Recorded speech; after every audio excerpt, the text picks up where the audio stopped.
जय हिंद दोस्तों। परिवर्तन क्लासेज के यूट्यूब चैनल पे एक बार फिर से स्वागत है सभी लोगों का।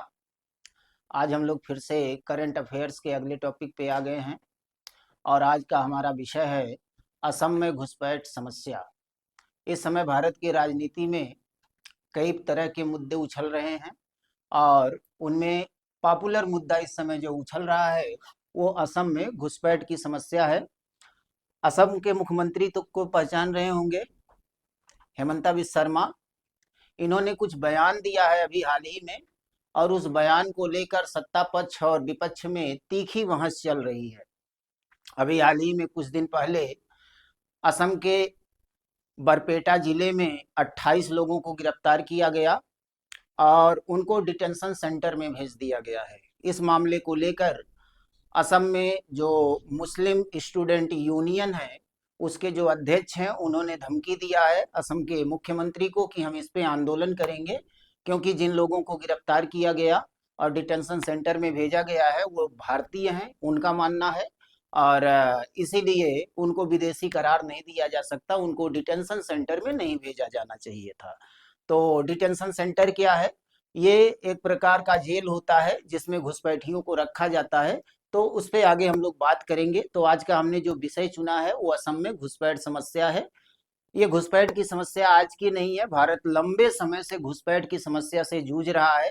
तो एक बहुचर्चित विषय रहा है ये। तो इसीलिए हमारी टीम ने निर्णय किया कि आज हम लोग इसी पे बातचीत करें और देखें कि ये समस्या कहाँ से आरंभ हुई, कैसे कैसे आगे बढ़ी। तो घुसपैठ की समस्या केवल असम में नहीं है बल्कि पूरे देश में घुसपैठी फैले हुए हैं। लेकिन सबसे ज्यादा जो ये समस्या है वो असम में ही है, क्योंकि असम एक बॉर्डर का राज्य पड़ता है और जो पूर्वी पाकिस्तान हुआ करता था, आज का जो बांग्लादेश है, सबसे ज्यादा घुसपैठी वहीं से आते हैं। तो इसीलिए असम चर्चा का विषय बना हुआ है। और पिछले कुछ दिनों में आप लोगों ने देखा होगा कि असम के मुख्यमंत्री ने कुछ बयान दिया और उस बयान पे खूब तीखी प्रतिक्रिया हुई है। अभी उन्होंने कहा था कि हम असम को मियाँ मुसलमानों की भूमि नहीं बनने देंगे। तो मियाँ मुसलमान के मुद्दे पे खूब डिस्कशन चल रहा है, डिबेट चल रहे हैं, आप लोग देख रहे होंगे न्यूज चैनल्स पे।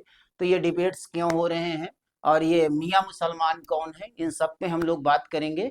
तो आज का जो हमारा विषय है वो असम में घुसपैठ की समस्या, साथ में हम लोग देखेंगे कि ये समस्या कहाँ से शुरू हुई, भारत का संविधान क्या कहता है इस विषय पे, कौन कौन से कानून बने हैं और ये समस्या दूर क्यों नहीं हो पा रही है। इतने दिन हो गए देश को आजाद हुए, लेकिन घुसपैठ की समस्या को हम दूर क्यों नहीं कर पा रहे हैं, और जो घुसपैठिए आ गए हैं देश के अंदर उनकी पहचान क्यों नहीं हो पा रही है और पहचान करके उनको डिपोर्ट क्यों नहीं किया जा रहा है, उनके देश वापस क्यों नहीं किया जा पा रहा है। इन सारे मुद्दों पे आज हम लोग बात करेंगे। तो शुरुआत हम लोग करेंगे असम से ही, चूंकि मुख्य मुद्दा हमारा असम है। तो असम से ही हम लोग बात करना शुरू करते हैं और देखते हैं कि ये समस्या कहाँ से शुरू हुई, कब से शुरू हुई और कैसे कैसे आगे बढ़ती है। तो एक नज़र सबसे पहले हम लोग इसके इतिहास पे डालेंगे असम के, जिससे आगे का पूरा जो मामला है वो ठीक से समझ में आए कि असम में ये समस्या क्यों बनी हुई है और लंबे समय से बनी हुई है, और असम के आसपास के जो प्रदेश हैं वहाँ भी ये समस्याएं पांव पसार रही हैं। और अन्य जो सरकारें हैं अन्य प्रदेशों में असम के सरकार को देखकर ये लोग भी एक्टिव हो रहे हैं। अभी उड़ीसा की सरकार की तरफ से भी कुछ गाइडलाइन आया है, कुछ ऑर्डर दिए गए हैं ये घुसपैठियों के संबंध में। तो कई प्रदेश इसमें एक्टिव हो गए हैं, लेकिन केंद्र सरकार इस पे चुप है और कई संगठन इसके विरोध में खड़े हो गए हैं, आंदोलन करने के पक्ष में आ गए हैं। तो सबसे पहले हम लोग शुरुआत करते हैं और देखते हैं कि असम में ये घुसपैठ की समस्या कहाँ से शुरू होती है और कैसे कैसे आगे बढ़ती है और इसका समाधान क्या हो सकता है। केंद्र सरकार को भी इसमें आगे आकर के किस तरह से सहयोग करना चाहिए, इन सारे विषयों पे आज हम लोग बात करेंगे। तो चलिए हम लोग शुरुआत करते हैं। सबसे पहले देखेंगे कि असम में ये समस्या शुरू कहाँ से होती है, यानी इसका जो ऐतिहासिक बैकग्राउंड है असम का, वहां से हम लोग शुरुआत करेंगे कि शुरुआत में ये घुसपैठ की समस्या कब से शुरू हुई थी। और उसके बाद धीरे धीरे हम लोग आगे बढ़ेंगे और आएंगे वर्तमान समय में कि इस समस्या को कैसे समाप्त किया जा सकता है। इन घुसपैठियों की पहचान कैसे की जा सकती है, पहचान करके इनको डिपोर्ट कैसे किया जा सकता है, क्योंकि अभी हाल ही में कई नेताओं ने बयान दिया है कि अगर ये विदेशी हैं, अगर ये घुसपैठिए हैं, इलीगल माइग्रेंट हैं, तो इनको डिपोर्ट किया जाए, जिस देश के ये लोग रहने वाले हैं उस देश को वापस भेजा जाए। वहां तो भेजा नहीं जा रहा, बदले में इन लोगों को डिटेंशन सेंटर में डाला जा रहा है।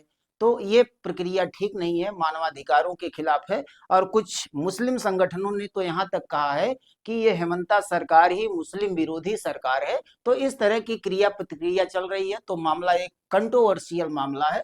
तो हम प्रयास करेंगे कि पूर्ण रूप से तटस्थ रहते हुए, बिना किसी राजनीतिक पक्ष में झुके हुए, एक तटस्थता की स्थिति बना करके हम लोग इस पे बात करें और आगे बढ़े। तो चलिए हम लोग शुरुआत करते हैं और देखते हैं कि असम में घुसपैठ की समस्या शुरू कहां से होती है, इसका ऐतिहासिक बैकग्राउंड क्या है, सबसे पहले हम लोग उसको समझते हैं।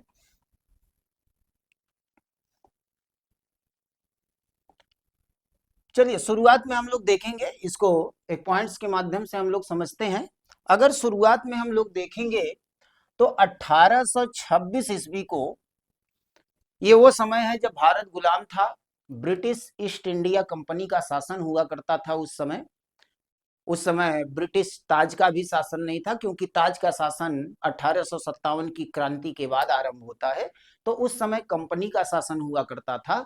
और 1826 ईस्वी में अंग्रेजों और बर्मा के बीच में एक युद्ध होता है, जिसको एंग्लो बर्मन युद्ध कहा जाता है। ध्यान रखिएगा कि 1826 के पहले असम बर्मा का हिस्सा हुआ करता था, जो आज का म्यांमार है उस समय बर्मा कहलाता था। तो बर्मा का हिस्सा हुआ करता था असम। तो एक युद्ध हुआ ईस्ट इंडिया कंपनी और बर्मा के बीच में, और उस युद्ध के माध्यम से बर्मा से छीन लिया गया असम को, और कंपनी अपने साम्राज्य में उसको मिला लेती है। तो बर्मा से ये अलग होता है 1826 ईस्वी में। जब बर्मा से ये अलग हुआ और कंपनी ने इसको हथिया लिया, तो कंपनी ने देखा कि असम में प्राकृतिक संसाधन बहुत ज्यादा है, लेकिन यहाँ की जनसंख्या बहुत कम है। संसाधनों से भरा हुआ था असम। तो इन लोगों ने इन संसाधनों का दोहन करने के लिए बाहर से मजदूरों को बुलाना शुरू किया, और यहाँ के प्राकृतिक संसाधनों का दोहन करना शुरू कर दिया, क्योंकि कंपनी का एक ही उद्देश्य था कि ज्यादा से ज्यादा हमको धन कमाना है। तो शुरुआत यहीं से होती है कि कंपनी ने असम में ढेर सारे मजदूरों को बुलाना शुरू किया। तो ये मजदूर कहाँ से आएंगे? उस समय जो बंगाल हुआ करता था, बंगाल की प्रेसिडेंसी हुआ करती थी, सबसे बड़ी प्रेसिडेंसी थी, उसमें बंगाल, बिहार, उड़ीसा, ये सारे इलाके आया करते थे उस दौर में। तो बंगाल से ढेर सारे मजदूरों को यहाँ बुलाया जाने लगा, और यहाँ पे जो खनिज पदार्थ थे, अन्य जो प्राकृतिक संसाधन थे, उन संसाधनों का उपभोग इन लोगों के द्वारा किया जाने लगा। ये प्रक्रिया चलती रही लंबे समय तक, लगभग लगभग 100 साल बीत गए, और इस तरह से बाहर के मजदूरों की संख्या बढ़ती चली गई, और असम की जो मूल जनता थी उनकी संख्या घटती चली गई। और एक समय ऐसा आया कि लग रहा था कि यहाँ के जो मूल निवासी हैं वो विलुप्त हो जाएंगे, इनकी संख्या इतनी घट गई। जबकि आप जानते हैं कि पूर्वोत्तर भारत के जो राज्य हैं उसमें यष्टि प्रजातियां ज्यादा निवास करती हैं, जो जनजातीय प्रजातियां हैं, जनजातीय क्षेत्र है, इन पूर्वोत्तर राज्यों में ज्यादा पाया जाता है। और इन जनजातियों की अपनी संस्कृति, अपनी सभ्यता, खान पान, रहन सहन, वेशभूषा, पहनावा, जो कुछ भी है बिल्कुल अलग है, और ये लोग बड़े संजीदा रहते हैं अपनी संस्कृति सभ्यता को लेकर। उस पे किसी तरह का आक्रमण नहीं चाहते, कोई हस्तक्षेप नहीं चाहते हैं, उसके लिए वो लोग आंदोलन करने तक के लिए तैयार हो जाते हैं। तो यहाँ पर मजदूरों की संख्या बढ़ती जाती है, और एक समय ऐसा आता है, लगभग 100 सालों तक ये प्रक्रिया चलती है। 1931 पे आ जाइए। 1931 में जब जनगणना हुआ, तो जनगणना के जो चीफ थे, सेंसस के जो चीफ थे, उन्होंने एक बात कही असम के बारे में। उन्होंने कहा कि असम में बाहरी लोगों की संख्या इतना ज्यादा हो चुकी है कि यहाँ की जो मूल जनता है वो अल्पसंख्यक होने के कगार पे आ गए हैं। यानी बाहर से, बंगाल से आए हुए जो लोग थे उनकी संख्या बढ़ती चली गई और जो मूल निवासी यहाँ के थे उनकी संख्या घटने लगी, और इसके वजह से इनकी सभ्यता, इनकी संस्कृति, इनकी भाषा खतरे में पड़ने लगी। जो मूल निवासी थे उनकी संख्या घट गई। आगे 1947 में हमारा देश आजाद हो गया, और जब देश आजाद हुआ तो उसी समय विभाजन भी हो गया और भारत दो देशों में टूट गया, भारत और पाकिस्तान के रूप में। पाकिस्तान भी दो बनता है, एक पश्चिमी पाकिस्तान, एक पूर्वी पाकिस्तान। पश्चिमी पाकिस्तान आधा पंजाब का इलाका काटकर सिंध का इलाका, बलूचिस्तान का इलाका, इन इलाकों को मिला के पश्चिमी पाकिस्तान बनता है। और पूर्वी पाकिस्तान जो बनेगा वो बंगाल की जो प्रेसिडेंसी हुआ करती थी उसमें जो मुस्लिम बाहुल्य इलाका था उसी को तोड़ करके पूर्वी पाकिस्तान बना दिया गया। तो जब पाकिस्तान बना यानी देश का विभाजन हुआ तो उस समय भी पलायन हुआ, बहुत भारी मात्रा में पलायन हुआ, क्योंकि देश आजाद हो चुका था। भारत अपने आप को एक लोकतांत्रिक, गणतांत्रिक और पंथ निरपेक्ष राज्य घोषित कर चुका था कि भारत में सभी धर्म के लोगों को समानता का दर्जा मिलेगा, यहाँ धर्म के आधार पर कोई भेदभाव नहीं होगा। वहीं पाकिस्तान इस्लामिक रिपब्लिक बनाने की घोषणा कर देता कि पाकिस्तान एक मुस्लिम देश बनेगा। अब इसके वजह से ढेर सारे लोगों का पलायन शुरू हो गया, बहुत सारे लोग भारत से पाकिस्तान जाने लगे, बहुत सारे लोग भारत से पाकिस्तान से भारत आने लगे। तो जो पूर्वी पाकिस्तान बना, पूर्वी पाकिस्तान से फिर पलायन शुरू हुआ भारत के तरफ। ये 1947 की घटना है, और इसमें ज्यादातर जो पलायन है वो असम में होता है। फिर असम की डेमोग्राफी चेंज होने लगती है, यानी जो जनसंख्या है वो डिस्टर्ब होने लगती है और भी लोग पूर्वी पाकिस्तान से असम में आना शुरू हो जाते हैं। लंबे समय तक ये प्रक्रिया चलती रहती है। और आगे बढ़ते हैं, ये 1947 की घटना है। 1950 पे आ जाएंगे। अब नेहरू जी प्रधानमंत्री थे और सारी घटनाओं को देख रहे हैं कि असम का क्या हाल हो रहा है। अब उन्होंने सोचा कि अगर जो लोग बाहर से असम में आ रहे हैं उनकी पहचान नहीं की गई तो बाद में बड़ी समस्या हो जाएगी यह पहचान करना कि इनमें से कौन भारतीय हैं और कौन विदेशी हैं। तो इनकी पहचान करना जरूरी है, और पहचान करने के बाद इनको वापस भी भेजा जाना चाहिए उन देशों में। तो इसके लिए पंडित जवाहरलाल नेहरू ने एक कानून बनाया, 1950 में एक अधिनियम पास किया, और उस अधिनियम को कहा जाता है immigrant expulsion from Assam act 1950। ठीक ना, immigrant expulsion from Assam act 1950। यानी जो अवैध प्रवासी भारत में आ रहे हैं उनका एक्सपल्सन होना चाहिए। एक्सपल्सन का मतलब होता है बाहर करना। तो जो अवैध प्रवासी हैं जो असम में आ रहे हैं उनको बाहर कर किया जाना चाहिए। इसके लिए इन्होंने एक कानून बनाया। इस कानून को immigrant expulsion from Assam act के नाम से जाना जाता है। ये कानून इसी उद्देश्य से बनाया गया था कि जो बाहरी असम में आ रहे हैं इनको बाहर निकाला जाए। इसी के साथ में एक कार्य और हुआ था। 1950 में भारत के प्रधानमंत्री पंडित जवाहरलाल नेहरू और पाकिस्तान के तत्कालीन प्रधानमंत्री लियाकत अली के बीच में एक समझौता हुआ था, और समझौते में यह तय किया गया था कि दोनों देशों में जो अल्पसंख्यक हैं, जैसे भारत में जो गैर हिंदू हैं वो अल्पसंख्यक हैं, खासकर मुस्लिम समाज के लिए यूज किया जाता है। भारत में जो मुस्लिम समाज के लोग हैं वो अल्पसंख्यक हैं, और पाकिस्तान में जो गैर मुस्लिम हैं वो अल्पसंख्यक हैं, ज्यादातर मात्रा में उसमें हिंदू और सिख मिलेंगे। तो दोनों के बीच में एक समझौता हुआ कि बेशक दोनों देश अलग हो गए हैं, पाकिस्तान एक मुस्लिम राष्ट्र बन रहा है, भारत एक पंथ निरपेक्ष राष्ट्र बन रहा है, लेकिन दोनों के बीच में एक समझौता होता है कि दोनों देशों में जो अल्पसंख्यक समाज होगा उनके हितों की रक्षा की जाएगी, और जो लोग भी एक दूसरे देश में जाना चाहें वो जा सकते हैं। तो ये समझौते के आधार पर भी आगे भारत सरकार के द्वारा बहुत सारे निर्णय लिए जाते हैं। तो अल्पसंख्यकों के हितों के रक्षा के संबंध में ये नेहरू लियाकत अली समझौता किया गया था 1950 में। अब हुआ क्या, नेहरू जी ने ये कानून तो बना दिया कि पहले पहचान किया जाए कि कौन विदेशी है और कौन भारतीय है, यानी कौन घुसपैठ करके भारत में आया है, और पहचान करने के बाद इस कानून के तहत उनको वापस किया जाना चाहिए जो असम में आए हुए हैं। अब इसके लिए सबसे आवश्यक था कि पहचान हो कैसे, इसकी प्रक्रिया अपनाना बहुत आवश्यक था। तो इसके लिए 1951 में जब जनगणना हो रही थी देश की, तो उसी जनगणना के समय पंडित जवाहरलाल नेहरू ने साथ में एनआरसी भी करवा दिया। एनआरसी, ध्यान दीजिएगा, एनआरसी क्या है इसके बारे में थोड़ा सा समझ लीजिए।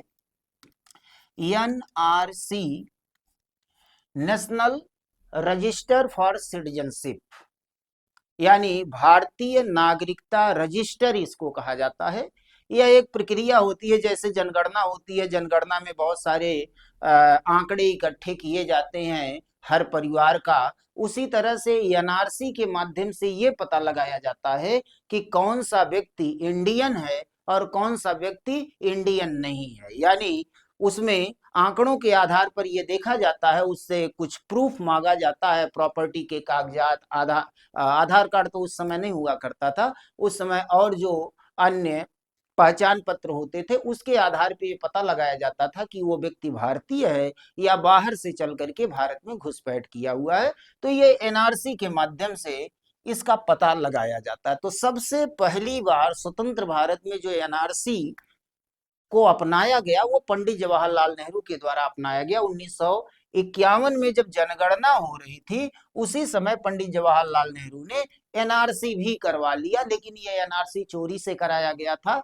इसके बारे में किसी को खबर नहीं किया गया कि एनआरसी कराई जा रही है, केवल नेहरू जी अपनी इच्छा से ये एनआरसी करवाए थे और इसका प्रकाशन भी नहीं हुआ। जो एनआरसी कराया गया उसका प्रकाशन नहीं किया गया, उसको बस रख लिया गया एक आंकड़े के रूप में कि भविष्य में कभी भी जब पहचान करने की आवश्यकता पड़ेगी, जो बाहर से लोग आ रहे हैं भारत में, खासकर असम में, तो बाद में उनकी पहचान करना बहुत कठिन हो जाएगा, इसीलिए इस समय एनआरसी कराना जरूरी है। तो इन्होंने जनगणना के समय एनआरसी करा लिया और एनआरसी को सुरक्षित रख लिया, इसका प्रकाशन नहीं किया गया।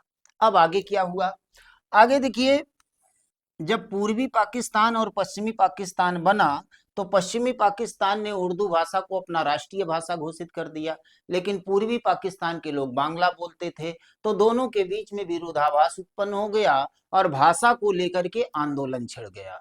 और इस आंदोलन में जब विरोधाभास शुरू होता है, आंदोलन होता है, तो फिर पलायन शुरू हो जाता है और पूर्वी पाकिस्तान से ढेर सारे लोग फिर भारत में आना शुरू कर देते हैं और ये लोग असम में फिर आना शुरू कर देते हैं और यहाँ की डेमोग्राफी फिर चेंज होने लगती है। यानी पलायन का दौर लगातार जारी है, जो 1826 से शुरू हुआ था अभी भी जारी है। तो बांग्ला भाषा का जो आंदोलन था, उर्दू भाषा और बांग्ला भाषा का जो आंदोलन शुरू हुआ था पूर्वी पाकिस्तान और पश्चिमी पाकिस्तान के बीच में, इसके वजह से भी पलायन होता है और बहुत सारे बांग्लादेशी, यानी अब बांग्लादेश बन गया है, उस समय पूर्वी पाकिस्तान हुआ करता था, तो पूर्वी पाकिस्तान से ढेर सारे लोग फिर असम में आना शुरू कर देते हैं। ये लंबे समय तक चलता है, 1952 में शुरू होता है, 1964 तक चलता है। तो ये घुसपैठियों का जो दौर है ये इस दौर में भी चलता है। आगे बढ़ते हैं, आगे देखिए 1964 में नेहरू जी की मृत्यु हो गई और जब उनकी मृत्यु हो गई तो लाल बहादुर शास्त्री प्रधानमंत्री बनते हैं। और जब लाल बहादुर शास्त्री आए तो इस मैटर पर वो थोड़े से एक्टिव थे और उनका मानना था कि इन घुसपैठियों की पहचान होनी चाहिए और इनको जल्द से जल्द यहाँ से बाहर निकाला जाना चाहिए, जिन देशों से ये आए हैं उनको डिपोर्ट किया जाना चाहिए। तो 1964 में इन्होंने कुछ निर्णय लिए। इन्होंने कहा कि 1951 का जो एनआरसी हुआ था, ध्यान रखिएगा, 1951 में जो एनआरसी करवाया था पंडित जवाहरलाल नेहरू ने, इन्होंने कहा कि उसको अपडेट कराया जाएगा। इस बीच में यानी 1951 से लेके 1964 के बीच में कितने लोग पूर्वी पाकिस्तान से भारत में आए हैं, खासकर असम में आए हैं, उनकी पहचान की जाएगी, यानी एनआरसी को अब अपडेट किया जाएगा। इसके अलावा इनमें जो भारतीय मिलेंगे उनको तो नेशनल आइडेंटिटी कार्ड प्रदान कर दिया जाएगा, जिससे घुसपैठियों और भारतीयों के बीच में पहचान की जा सके। इसके अलावा एक और बहुत महत्वपूर्ण बिंदु है, यहां देख रहे होंगे, एक एक्ट है जिसको फॉरेनर्स एक्ट कहा जाता है, फॉरेनर्स एक्ट 1946, यानी विदेशी अधिनियम 1946। इसी अधिनियम के तहत इन घुसपैठियों पर कार्रवाई की जाती है, यानी इनकी पहचान करने के बाद इन पे कार्रवाई होगी, इनको जेल में डाला जाएगा, डिटेंशन सेंटर में डाला जाएगा। तो ये है फॉरेनर्स एक्ट 1946। इसमें भी कुछ इन्होंने रूल्स अप्लाई किए, यानी शास्त्री जी ने। पहले इसके बारे में थोड़ा सा जान लीजिए। ये फॉरेनर्स एक्ट कह रहा है अवैध प्रवासियों पर कार्रवाई करने के लिए ये फॉरेनर्स एक्ट बना हुआ, आज भी इसी के तहत कार्रवाई होती है। अभी हेमंता सरकार ने जो 28 लोगों को डिटेंशन सेंटर में डाला है वो इसी के तहत डाला है। यहाँ पर ये लोग साबित नहीं कर पाए कि हम इंडियन हैं, इसीलिए सरकार ने इनको गिरफ्तार करके डिटेंशन सेंटर में डाल दिया। तो यहाँ पे फॉरेनर्स एक्ट 1946 है और ये किसके लिए बना हुआ है? अवैध प्रवासियों पर कार्रवाई के लिए बनाया गया। इसमें ओनस ऑफ प्रूफ, ओनस का मतलब होता है साबित करने की जिम्मेदारी। देखिए दो स्थिति होती है कि अगर किसी ने किसी के ऊपर आरोप लगा दिया तो दो चीजें हो सकती है कि जिसने आरोप लगाया वो साबित करे कि हमारे साथ ऐसी घटना हुई है अगले व्यक्ति के द्वारा, या वो व्यक्ति स्वयं साबित करे कि मैं निर्दोष हूं। तो यहाँ पे व्यवस्था ये है कि अगर सरकार ने किसी संदिग्ध को गिरफ्तार कर लिया तो उस संदिग्ध की जिम्मेदारी है कि वो साबित करे कि मैं घुसपैठिया नहीं हूं बल्कि मैं भारतीय हूं। तो इसी को कहा जाता है ओनस, बर्डन ऑफ प्रूफ इसको बोलते हैं। तो ओनस की जिम्मेदारी संदिग्ध के ऊपर रहती है, उसी को ये प्रूफ करना होता है कि मैं घुसपैठिया नहीं हूं बल्कि भारतीय हूं, उसको कागजात दिखाना पड़ता है कि मैं भारतीय हूं। तो ओनस की जिम्मेदारी संदिग्ध पर होती है, ये फॉरेनर्स एक्ट में साफ साफ लिखा हुआ है। अब इसके लिए रूल्स बनाया लाल बहादुर शास्त्री ने। रूल्स बनाया गया कि अगर किसी की गिरफ्तारी हो रही है संदिग्ध के कंडीशन में, अगर प्रशासन किसी को गिरफ्तार कर रहा है ये समझते हुए कि ये व्यक्ति संदिग्ध है, ये घुसपैठिया हो सकता है, तो इसकी सुनवाई एक विशेष प्रकार के कोर्ट में चलेगा जिसको कहा गया फॉरेन ट्रिब्यूनल्स। फॉरेन ट्रिब्यूनल्स यानी विदेशी अधिकरण में एक विशेष प्रकार का अदालत होता है, न्यायालय होता है जिसमें तेजी से प्रक्रिया को आगे बढ़ाया जाता है, तो इसको बोलते हैं ट्राइब्यूनल्स। तो फॉरेन ट्राइब्यूनल्स का गठन किया जाएगा, ये रूल्स में बना दिया गया किसके द्वारा? लाल बहादुर शास्त्री के द्वारा, कि इस ट्राइब्यूनल्स में अब इन लोगों का केस चलेगा और अगर यहाँ ये साबित नहीं कर पाए कि मैं भारतीय हूं तो इनको डिटेंशन सेंटर में डाल दिया जाएगा और उसके लिए कुछ अलग से कानूनी प्रक्रिया है।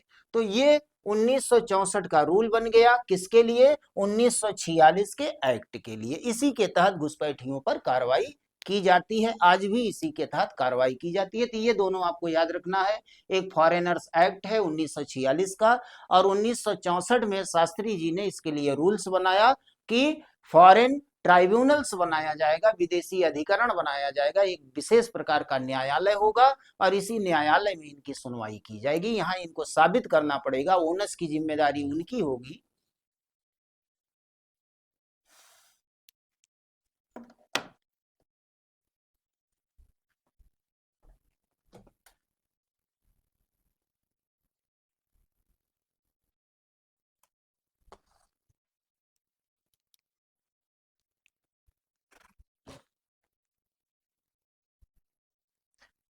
तो यहाँ इनको साबित करना पड़ेगा कि हम घुसपैठिए नहीं हैं बल्कि इंडियन हैं, तो इसके लिए फॉरेन ट्राइब्यूनल्स बनाया गया लाल बहादुर शास्त्री के द्वारा।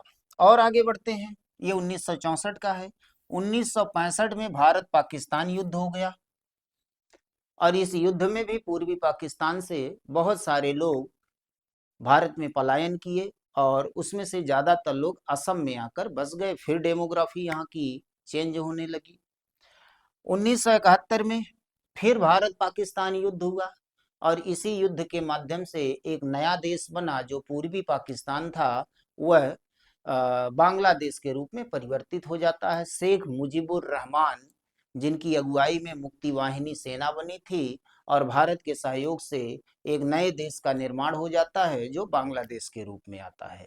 और उस समय में भी बहुत सारा पलायन हुआ था क्योंकि पश्चिमी पाकिस्तान ने पूर्वी पाकिस्तान के आंदोलन को रोकने के लिए, मुक्ति वाहिनी को रोकने के लिए एक ऑपरेशन चलाया था जिसको ऑपरेशन सर्च लाइट के नाम से जाना जाता है। और इस ऑपरेशन में सेना को उतार दिया गया था और करीब 30 लाख लोगों की हत्या की गई थी पूर्वी पाकिस्तान में। और मुक्ति वाहिनी और भारत के सहयोग से आगे चलकर एक नया देश बनता है। इस पे चर्चा हम लोग पिछले क्लास में कर चुके हैं कि किस तरह से बांग्लादेश का निर्माण किया गया था। शेख मुजीबुर रहमान की अगुवाई में स्वतंत्र बांग्लादेश का गठन हुआ था। तो उस समय जो सैनिक कार्रवाई की गई पश्चिमी पाकिस्तान के द्वारा, तो उस समय बहुत सारे लोग पूर्वी पाकिस्तान से यानी आज के बांग्लादेश से फिर असम में पलायन करते हैं। तो ये पलायन का दौर 1971 में भी जारी रहा। ये है 1965 का युद्ध, 1975 का युद्ध, यहाँ भी पलायन भारी मात्रा में असम में होता है। और आगे बढ़ते हैं, आगे आएंगे 1972 पर।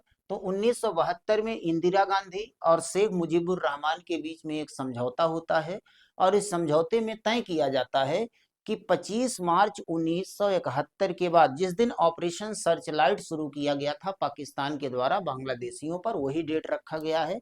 25 मार्च 1971 के बाद जो लोग बांग्लादेश से भारत में आ रहे हैं उन लोगों को वापस बांग्लादेश भेजा जाएगा और बांग्लादेश की सरकार उनको एक्सेप्ट करेगी, यानी शेख मुजीबुर रहमान की सरकार उनको एक्सेप्ट करेगी। तो एक समझौता हुआ था जिसको कहा जाता है इंदिरा शेख मुजीबुर रहमान समझौता। और ये 25 मार्च 1971 का डेट रखा गया है कि इस डेट के बाद जो लोग भारत में आ रहे हैं बांग्लादेश से उनको वापस भेजा जाएगा बांग्लादेश। इस पे सहमति बन जाती है। आगे बढ़ते हैं, 1972 के बाद आप जानते हैं भारतीय स्वतंत्र भारत के इतिहास में 1975 में इंदिरा गांधी ने इमरजेंसी लगा दिया था। और इमरजेंसी के बाद जब 1977 में इमरजेंसी हटी तो चुनाव की घोषणा हुई और जब चुनाव संपन्न हुआ तो उसमें पहली बार कांग्रेस सरकार हार गई और गैर कांग्रेसी सरकार बनती है। भारत में पहली बार गैर कांग्रेसी सरकार बनती है, जनता पार्टी की सरकार बनती है और मोरारजी देसाई भारत के पहले गैर कांग्रेसी प्रधानमंत्री बनते हैं। तो यहाँ पर 1977 के चुनाव में कांग्रेस पार्टी चुनाव हार जाती है और मोरारजी देसाई भारत के पहले गैर कांग्रेसी प्रधानमंत्री बनते हैं। उधर 1978 के विधानसभा चुनाव में यहाँ भी कांग्रेस पार्टी चुनाव हार जाती है और असम में भी जनता पार्टी की सरकार बन जाती है। तो दोनों यानी केंद्र में भी और प्रदेश में भी दोनों स्थानों पर जब एक ही पार्टी की सरकार बन गई तो अब नागरिकता विभाग में हलचल शुरू हुआ। और अगली घटना क्या हुई, इसी वर्ष 1978 में ही असम के मंगलडोई में एक उपचुनाव होना था और इसमें पता चला कि वोटर लिस्ट में जो नाम आया है लोगों का उसमें ज्यादातर नाम घुसपैठियों का है। एक बड़ी संख्या में घुसपैठियों का नाम चढ़ गया है वोटर लिस्ट में। अब असम की जो मूल जनता थी वो परेशान हो रही थी इस चीज से कि अगर ये घुसपैठिए वोटर लिस्ट में आ जाएंगे तो फिर यहाँ की सरकारों पर इनका नियंत्रण स्थापित हो जाएगा, इनके संसाधनों का ये लोग उपभोग करेंगे और असम की जो मूल जनता है वो कहीं न कहीं इससे वंचित रह जाएगी। तो हुआ क्या कि 1978 में जब ये सारी बातें पता चली तो असम में एक आंदोलन शुरू हो जाता है और इस आंदोलन को आसू का आंदोलन कहा जाता है। ध्यान रखिएगा, आसू। और ये है ऑल असम स्टूडेंट यूनियन, विद्यार्थियों का ये संगठन था, गुवाहाटी विश्वविद्यालय के विद्यार्थियों का संगठन था जिसको ऑल असम स्टूडेंट यूनियन के नाम से जाना जाता है। इन लोगों ने इनके खिलाफ आंदोलन शुरू कर दिया कि इनको वोटर लिस्ट से बाहर निकाला जाए, इनको डिपोर्ट किया जाए और बाहर भेजा जाए, क्योंकि ये यहाँ के राजनीतिक तंत्र को भी खराब करेंगे। अगर बड़ी संख्या में ये लोग वोटर लिस्ट में आते रहेंगे तो आगे चल करके यहाँ की मूल जनता के लिए राजनीतिक क्षेत्र में समस्या पैदा करेंगे। तो ये आंदोलन शुरू होता है जिसको आसू का आंदोलन कहा जाता है और ये कहाँ का आंदोलन था, ये असम का आंदोलन था। अब आगे बढ़ते हैं, देखते हैं होता क्या है। आसू का आंदोलन शुरू हो गया और इस आंदोलन में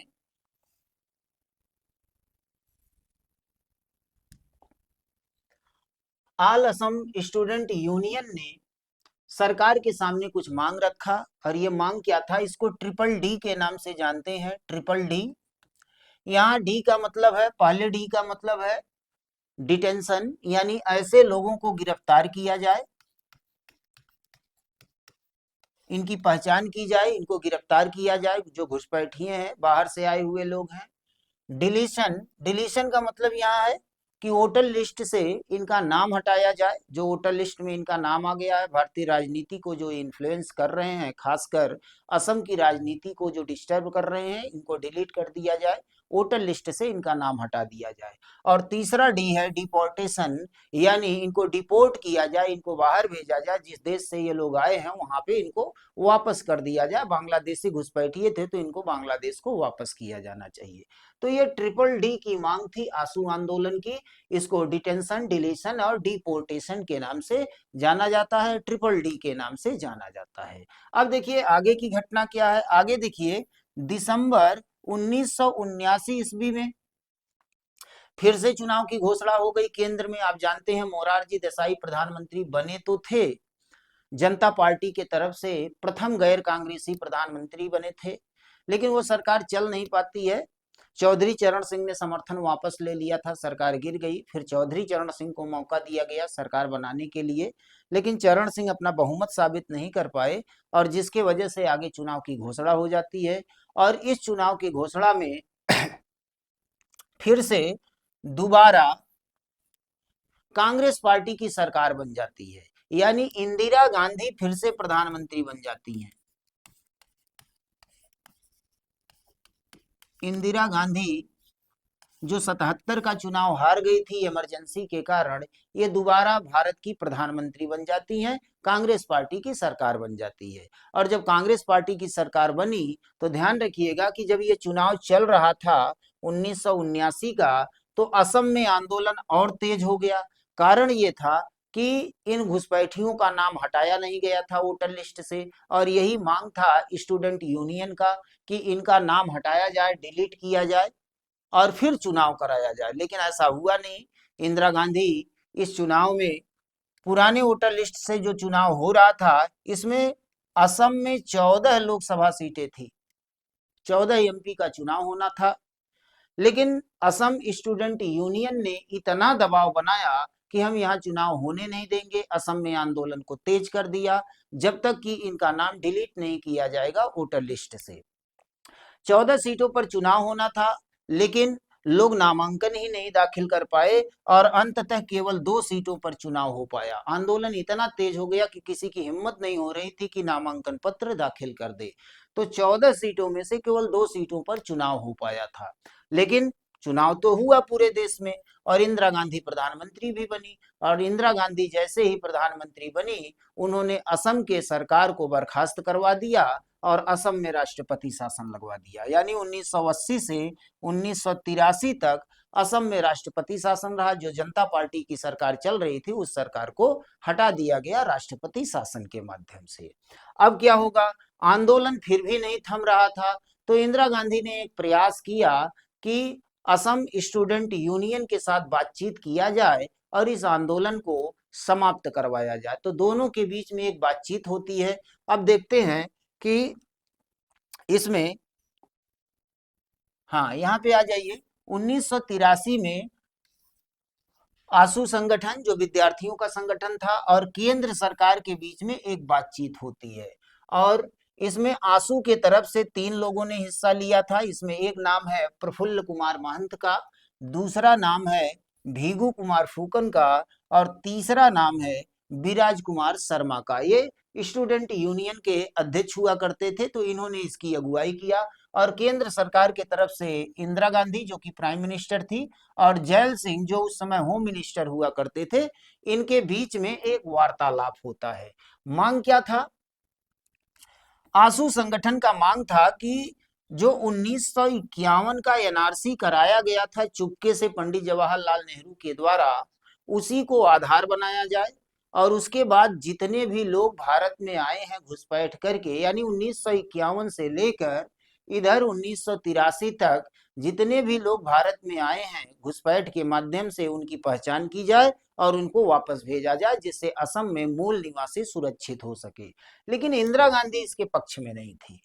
इंदिरा गांधी का मानना था कि हम डेट रखेंगे 25 मार्च 1971 का, जो इंदिरा गांधी और शेख मुजीबुर रहमान के बीच में समझौता हुआ था कि इसके बाद के जो लोग बांग्लादेश से भारत में आए हैं उनको हम लोग पहचान करेंगे और बांग्लादेश वापस भेजेंगे। यानी जो ऑपरेशन सर्च लाइट शुरू किया गया था उस डेट को इंदिरा मानने के लिए तैयार थी, लेकिन इनका मांग था कि नहीं, 1951 से इसको लागू किया जाना चाहिए, 1951 से पहचान की जानी चाहिए घुसपैठियों को और उनको वापस भेजा जाना चाहिए। लेकिन इंदिरा गांधी इसके लिए तैयार नहीं थी और यही कारण है कि इनके बीच में सहमति नहीं बन पाती है। 1983 का ये जो टॉक था ये फेल हो जाता है, बातचीत फेल हो जाती है। अब आगे क्या होगा? 83 तक तो राष्ट्रपति शासन था। अब आगे जब बातचीत फेल हो गया तो 83 में राष्ट्रपति शासन को हटाया गया और चुनाव की घोषणा करवा दिया इंदिरा गांधी ने। असम में विधानसभा चुनाव कराने के लिए घोषित कर दिया गया। उस समय असम में 126 विधानसभा सीटें हुआ करती थी, यानी 126 एमएलए का चुनाव होना था। और जो लोकसभा चुनाव नहीं हो पाया था, 14 सीटें थी, केवल 2 सीटों पे चुनाव हुआ था, 12 सीटों पे चुनाव नहीं हो पाया था। तो इसी के साथ इसका भी घोषणा कर दिया गया कि 12 सीटों पर चुनाव कराया जाएगा। तो यहाँ पर 1983 में जो चुनाव की घोषणा की गई तो इसमें निर्णय लिया गया कि पुराने मतदाता सूची से ही चुनाव कराया जाएगा। और यही सबसे बड़ी समस्या थी असम की, क्योंकि घुसपैठियों का नाम मतदाता सूची में आ गया था। इसी के खिलाफ ये विद्यार्थियों का आंदोलन चल रहा था, स्टूडेंट यूनियन का, असम स्टूडेंट यूनियन का आंदोलन चल रहा था। लेकिन सरकार ने उसको नहीं माना, बातचीत फेल हो गई और पुराने मतदाता सूची के आधार पे चुनाव की घोषणा करा दी गई और चुनाव हुआ भी। और इस चुनाव में इस बार कांग्रेस पार्टी चुनाव जीत गई और हितेश्वर सैकिया नामक व्यक्ति कांग्रेस पार्टी के तरफ से असम के मुख्यमंत्री बनते हैं। ये घटना होने पर एक बहुत ही दुखद घटना घटित होती है असम में। 18 फरवरी 1983 ईस्वी में इसके विरोध में कुछ लोगों ने एक नरसंहार में हिस्सा लिया, जिसको नेली नरसंहार, नौगांव एक जिला पड़ता है और वहां पे एक गांव है नेली, वहां पर कुछ लोग इकट्ठा हो गए इसके विरोध में, चुनाव के विरोध में, और वहां पे नरसंहार किया गया। 2000 से ज्यादा लोगों की हत्या की गई। इसको नेली नरसंहार के रूप में जाना जाता है। इस विधानसभा चुनाव के विरोध में ये असम में नरसंहार हुआ था। कुछ लोग इकट्ठा हो गए जो इसका विरोध कर रहे थे, घुसपैठियों का विरोध कर रहे थे, उनके द्वारा इस नरसंहार को आगे बढ़ाया गया। तो इस नरसंहार की जांच कराने के लिए एक कमीशन का भी गठन किया गया था, जिसको तिवारी कमीशन के नाम से जाना जाता है। वो कमीशन ने अपना रिपोर्ट दिया भारत सरकार को, लेकिन उस रिपोर्ट को आज तक पब्लिश नहीं किया गया। उसमें कितने लोगों की हत्या की गई थी, क्या हुआ था, कारण क्या था, वो सारी चीजें उसमें थी, लेकिन उसको आज तक पब्लिश नहीं किया गया। हो सकता है सरकार थोड़ा संजीदा थी इस मामले में कि अगर पब्लिश किया जाएगा तो जनता में उपद्रव हो सकता है। लेकिन एक अनुमान लगाया जाता है कि 2000 से ज्यादा लोगों की हत्या इस नरसंहार में हुआ था, इस चुनाव के विरोध में, क्योंकि बातचीत फेल हो गई थी। असम स्टूडेंट यूनियन और सरकार के बीच में जो बातचीत हुआ था, फिर चुनाव की घोषणा हुई और उसके बाद ये नरसंहार होता है। ये नरसंहार होने के बाद इंदिरा गांधी की सरकार थोड़ी सी एक्टिव होती है और एक्टिव होने के बाद इंदिरा गांधी की सरकार ने एक एक्ट पास किया। इस एक्ट का उद्देश्य था कि जो घुसपैठिए भारत में आए हैं उनकी पहचान की जाए और पहचान करने के बाद इनको वापस किया जाए। लेकिन यह एक ऐसा एक्ट था जिसको ना तो असम स्टूडेंट यूनियन ने स्वीकार किया, ना आगे आने वाली सरकारों ने स्वीकार किया, और अंत में सुप्रीम कोर्ट ने इस एक्ट को निरस्त कर दिया था। 2005 में आकर इस एक्ट को निरस्त कर दिया जाता है सुप्रीम कोर्ट के द्वारा। इसमें कुछ खामियां थी। ये एक्ट बेसिकली घुसपैठियों के लिए ही था, लेकिन इंदिरा गांधी ने इस एक्ट को जिस रूप में बनवाया था उससे घुसपैठियों को काफी रिलीफ मिल गया था। आसान नहीं था अब घुसपैठियों की पहचान करना। तो ऐसा लोग मानते हैं कि इंदिरा गांधी कहीं न कहीं घुसपैठियों के पक्ष में झुकी हुई थी और उनको डर था कि अगर हम उनके खिलाफ कोई कड़ा फैसला लेंगे तो भारत का जो मुस्लिम मतदाता है वो कांग्रेस पार्टी से नाराज हो जाएगा। इस तरह का कुछ माइंडसेट उस समय बन रहा था, जिसके वजह से ये अधिनियम बनाया गया और इस अधिनियम को IMDT एक्ट के नाम से जाना जाता है। तो चलिए IMDT एक्ट के बारे में थोड़ा सा देख लेते हैं क्या था इस एक्ट में। यह है IMDT एक्ट। इसका फुल फॉर्म है illegal migrants determination by tribunals act 1983, यानी अवैध अप्रवासी अधिकरण द्वारा निर्धारण अधिनियम। अधिकरण द्वारा निर्धारण, तो ध्यान रखिएगा कि घुसपैठियों की जो पहचान की जाती थी, जो कार्रवाइयां की जाती थी, उसके लिए कौन सा कानून था अभी तक? उसके लिए कानून था फॉरेनर्स एक्ट 1946 वाला, और शास्त्री जी ने इसके लिए 1964 में रूल बनाया था। इसके बारे में हम लोग बात कर चुके हैं। 1964 में रूल बनाया था कि इनकी कार्रवाई फॉरेनर ट्राइब्यूनल्स में की जाएगी, विदेशी अधिकरण बनाया जाएगा, अलग से एक कोर्ट बनाया जाएगा, अदालत बनाई जाएगी और उसी में इनकी सुनवाई की जाएगी। अभी तक ये व्यवस्था चल रही थी। 1946 का एक्ट था और 1964 का ये रूल्स था जो शास्त्री जी ने इसको फॉर्म करवाया था इनको कार्रवाई करने के लिए। अब हुआ क्या कि इंदिरा गांधी ने एक अलग से कानून बनवाया जिसको IMDT एक्ट कहा जाता है, illegal migrants determination by tribunals act, अवैध अप्रवासी अधिकरण द्वारा निर्धारण अधिनियम इसको कहा जाता है। क्या कर दिया इसमें इंदिरा गांधी ने, कैसे रिलीफ मिल गया घुसपैठियों को? इसमें कहा गया कि ये अधिनियम केवल असम के लोगों के लिए है, असम पर केवल लागू होगा, पूरे देश में यह लागू नहीं होगा। जबकि ये वाला अधिनियम फॉरेनर्स एक्ट पूरे देश में था, कहीं भी घुसपैठिए पकड़े जाते तो इसी के तहत कार्रवाई होती। और इसमें आप जानते हैं ओनस की जिम्मेदारी किसके ऊपर थी? संदिग्ध के ऊपर था, यानी उनको प्रूफ करना पड़ता कि हम विदेशी नहीं है, घुसपैठिए नहीं है, बल्कि भारतीय हैं। और ये प्रूफ कहाँ करते? ये लोग प्रूफ करते इस ट्राइब्यूनल में जो 1964 में रूल्स के तहत लाया गया था शास्त्री जी के द्वारा। लेकिन ये जो कानून बनाया इंदिरा गांधी ने, इसमें कहा गया कि ये कानून केवल असम के लोगों के लिए होगा। और दूसरी बात, ये वाला कानून उन लोगों पे लागू होगा जो 1971 के बाद भारत आए हैं। वही बात हो गई जो 1983 के वार्तालाप में फेल हुआ था। प्रफुल्ल कुमार महंत, भीगू कुमार फूकन, विराज कुमार शर्मा के साथ जो बातचीत हुई थी उसमें यही मांग किया जा रहा था कि 1951 से इनकी पहचान किया जाए, लेकिन इंदिरा गांधी 25 मार्च 1971 से इसको मानने के लिए तैयार थी और सहमति नहीं बन पाई थी। उसी चीज को इसमें डाल दिया गया इंदिरा गांधी के द्वारा कि ये उन लोगों पे लागू होगा जो 1971 के बाद भारत में प्रवेश कर रहे हैं, घुसपैठ कर रहे हैं, उनके पहले के लोगों पे ये लागू नहीं किया जाएगा। अगली बात, ओनस वाली जो जिम्मेदारी है, साबित करने वाली जो जिम्मेदारी है, इस अधिनियम में व्यवस्था ये थी कि जो ओनस होगा, साबित करने की जिम्मेदारी होगी, वो संदिग्ध पर होगा। लेकिन यहाँ पर इन्होंने कह दिया, इस एक्ट में लिखवा दिया कि नहीं, ओनस की जिम्मेदारी संदिग्ध पर नहीं होगा, बल्कि जो शिकायत करेगा उसके ऊपर होगा और सरकार के ऊपर होगा, स्टेट के ऊपर होगा। अब जो शिकायत करेगा कि हमारे अगल बगल में कुछ लोग रह रहे हैं जो संदिग्ध है, जो लग रहे हैं कि यहाँ के नहीं है बल्कि घुसपैठिए हैं, उनको साबित करना पड़ेगा कि ये घुसपैठिए हैं। अब ये प्रक्रिया बहुत कठिन हो गई और इसके लिए रूल्स क्या बनवाया इंदिरा गांधी ने? इसके लिए रूल्स बनाया कि ऐसे लोगों के लिए कम से कम 2 शिकायत जानी चाहिए। कम से कम 2 लोग जब शिकायत करेंगे कि आसपास में कोई है जो संदिग्ध है, घुसपैठिया लग रहा, 2 शिकायत जाएगी, तब इस पे जांच शुरू होगी। दूसरा, वो शिकायत 3 किलोमीटर के दायरे का होना चाहिए। 3 किलोमीटर के दायरे का व्यक्ति होगा तभी वो शिकायत मान्य होगा। तो अब इसमें यह भी हो सकता है कि जैसे ही शिकायत होगा वो घुसपैठिया 3 किलोमीटर से दूर चला जाएगा, अब वो शिकायत ही नहीं माना जाएगा। तो यहाँ पे रूल्स में कहा गया कि कम से कम 2 शिकायत मिलनी चाहिए, 3 किलोमीटर के अंदर का व्यक्ति होना चाहिए और 25 रुपए फीस भी वहन करना होगा। तो उस समय 25 रुपए एक बड़ी बड़ी धनराशि थी आम जनता के लिए, तो यह भी भरना एक मुश्किल था।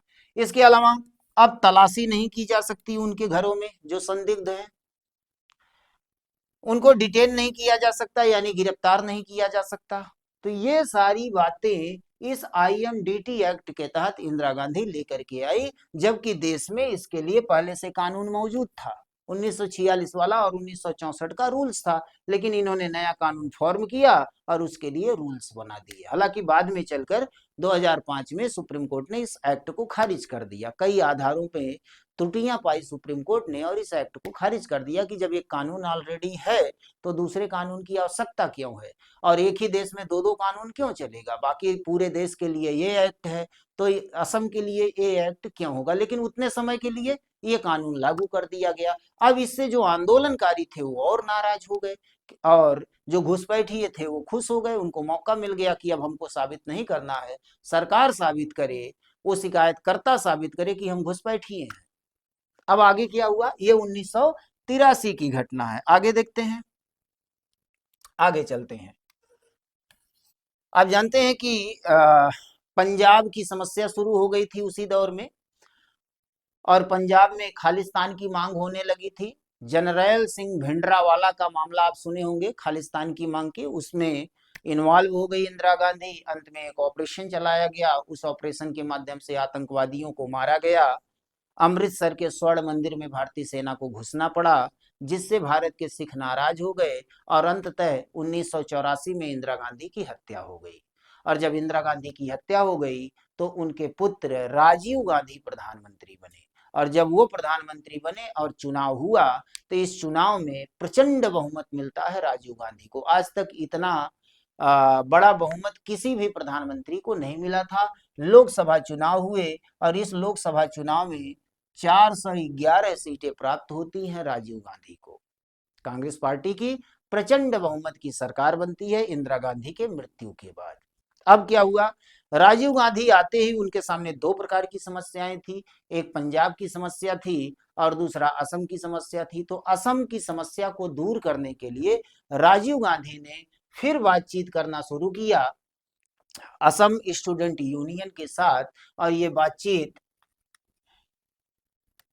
15 अगस्त 1985 ईस्वी को होता है और एक सहमति बनती है असम के लोगों के साथ, और इसी सहमति को असम समझौता या असम अकॉर्ड के नाम से जाना जाता है। और सहमति बनी क्या, पिछली बार जो 1983 में इंदिरा गांधी ने प्रयास किया था उसमें आसू के तरफ से 1951 का आंकड़ा रखा गया था कि 1951 से इनकी पहचान होनी चाहिए। लेकिन इंदिरा गांधी तैयार थी 1971 के लिए। 25 मार्च 1971 के बाद जो लोग भारत में आ रहे हैं उनकी पहचान की जाएगी, डिपोर्ट किया जाएगा। तो मामला यही फंस रहा था कि 1951 और 1971 के बीच के जो लोग हैं उनका क्या होगा। आसू चाहता था कि 1951 से इसको मान्य किया जाए, पहचान किया जाए, डिपोर्ट किया जाए, और इंदिरा गांधी चाहती थी 1971 से किया जाए।